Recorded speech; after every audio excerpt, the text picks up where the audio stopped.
right?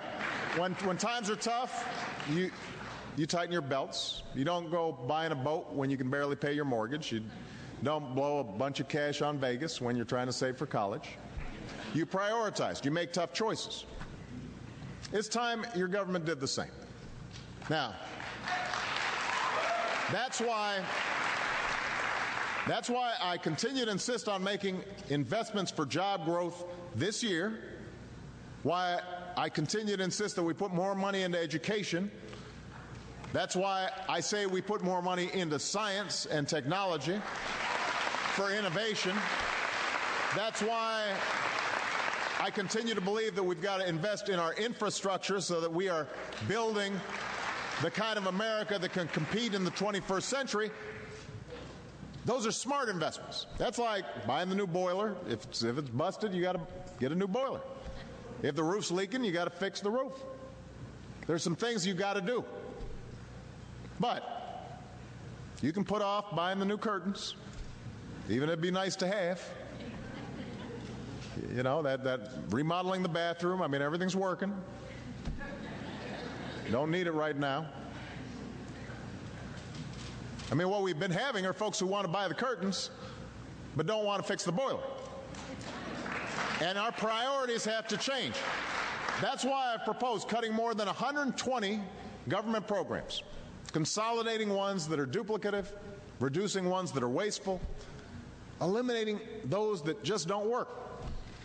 That's why I proposed to cap government spending over the next 3 years.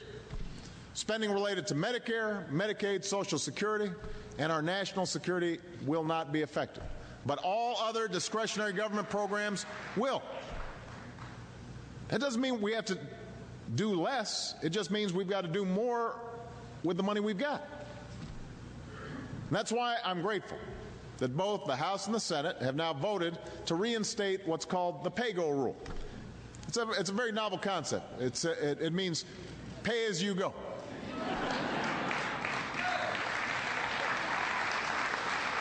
By the way, that is not to be confused with Paul Hodes' wife, Pego. All right, that's a different, although I really like her too.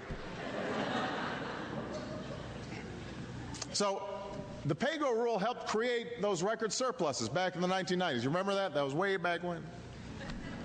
Instead of the record deficits that we had when I came into office. And the concept here is, as I said, it's very simple. You want to start a new program? Go ahead. But you've got to cut another one to pay for it. That's how we'll make sure we're spending your money wisely. You want to cut taxes for somebody? That might be a good idea. But you got to find a way to close the revenue hole so that everything actually adds up. That's how we'll get our deficit under control. That's something that Democrats and Republicans should be able to agree to if we could just stop playing politics. Get past the Washington game. Now, let me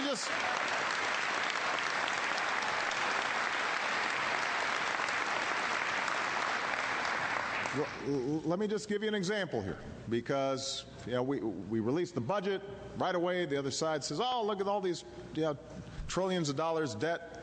Absolutely. I mean, I'm concerned about it very much. It keeps me awake at night, looking at all that red ink. Most of it is structural, and we inherit it.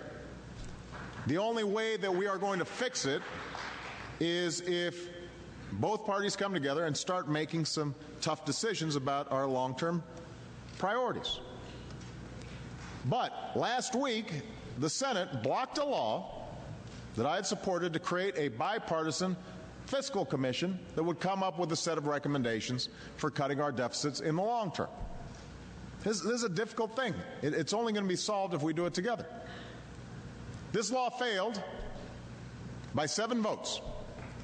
When 7 Republicans who had co-sponsored the bill, had co-sponsored the idea, suddenly walked away from their own proposal after I endorsed it. So they make a proposal, they sign on to the bill, I say, great, good idea. I turn around, they're gone. What happened? Now, Look, it's one thing to have an honest difference of opinion on something. There's nothing wrong with that. But you can't walk away from your responsibilities to confront the challenges facing the country because you don't think it's good short-term politics. We can't afford that. We can't afford that.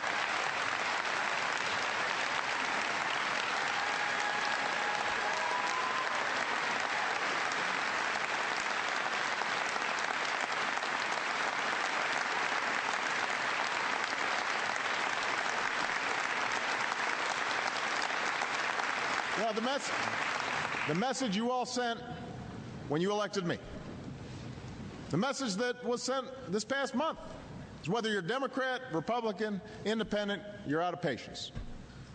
You're out of patience with this kind of business as usual. You want us to start worrying less about our jobs and more about your jobs.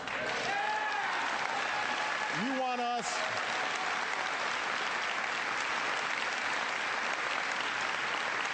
to worry less about our election and more about solving your problems. And for once, you'd like a government that reflects a sense of responsibility and decency and generosity because that's how you try to live your lives.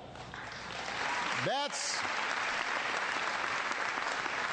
the spirit that led students here at Nashua North to spring into action in the wake of the tragedy in Haiti. And I want to congratulate you guys for planning fundraisers and selling ribbons and collecting money at lunch, all to help folks that they've never known, in a place that most of them have never been.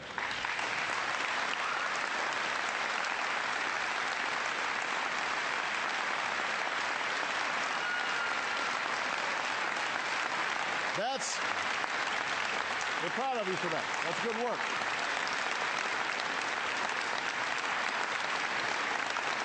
That's good work.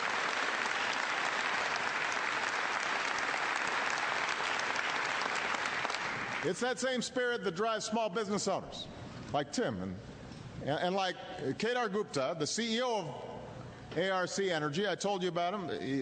Told about the company. These are the two guys who are running it right here. Now, Kedar founded ARC, but he also, years before, co-founded a company called GT Solar. With just $1,000, it now has 343 employees, hundreds of millions of dollars in revenue.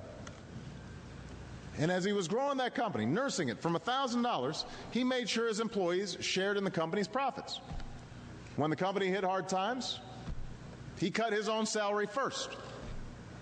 When talking about his business philosophy, he explains that many CEOs take a me, me, and me approach. But his approach has been we. Not about benefiting just himself, but lifting his employees too, and his community.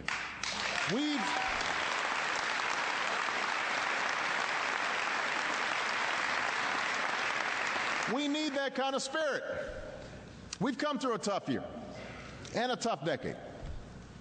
But that fundamental decency, that sense of determination, that grit, that willingness to work hard in pursuit of a good idea, the determination to do what's right, that's been at the core of the American experience. And that should fill us all with optimism about what lies ahead. So let's put aside the small things. Let's come together. Let's do what's hard. Let's welcome what's hard. Let's welcome the challenge. Let's do what's necessary to help the middle class succeed again, to give our kids a shot at their dreams again, and to fulfill the promise of this great country in our time, in our generation. That's our task. Thank you very much, everybody. God bless you. God bless the United States of America. Thank you.